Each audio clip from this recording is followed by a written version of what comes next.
Sigben, ang misteryosong nilalang ng Visayas. Sa ilalim ng malamlam na buwan, sa mga baryo ng Visayas, kumakalat ang mga kwento tungkol sa isang nilalang, ang Sigben. Base sa kwento, ang isang Sigben ay maihahalin tulad sa isang kangaroo na popular katulad ng bansang Australia.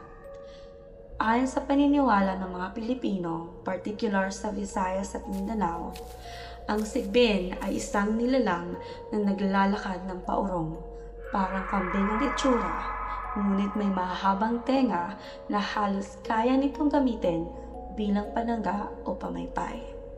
Sinasabing ito ay may amoy na kakaiba at kaya nito maging invisible sa karaniwang tao lalo na sa gabi.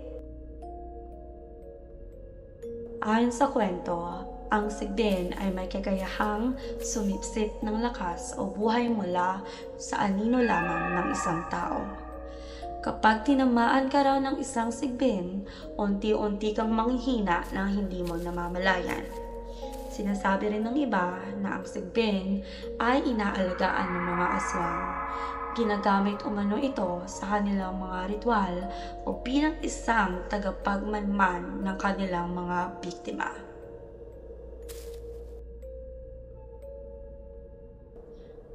Bagamat kilala ito sa Visayas, may mga iilang ulat din ng Sigben sightings sa iba't ibang bahagi ng bansa.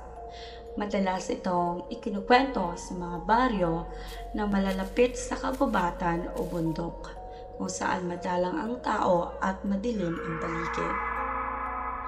May paniniwala rin na ang Sigben ay lumalabas lamang tuwing Semana Santa, lalo na kapag dapit hapon o madaling araw.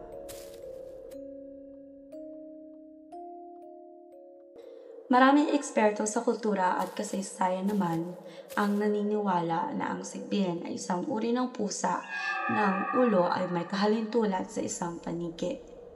Ngunit wala pang nailalathala na ito ay napag-aralan na o naiulat mismo sa mundo.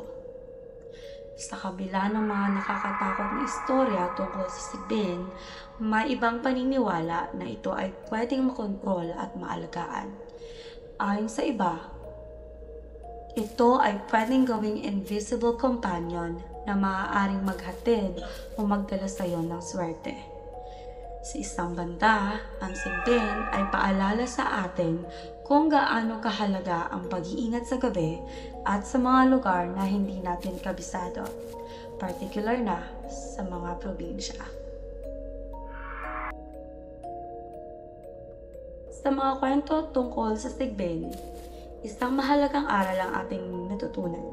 Ang takot ay natural, ngunit hindi lahat ng hindi natin nauunawaan o nakikita ay dapat katakutan.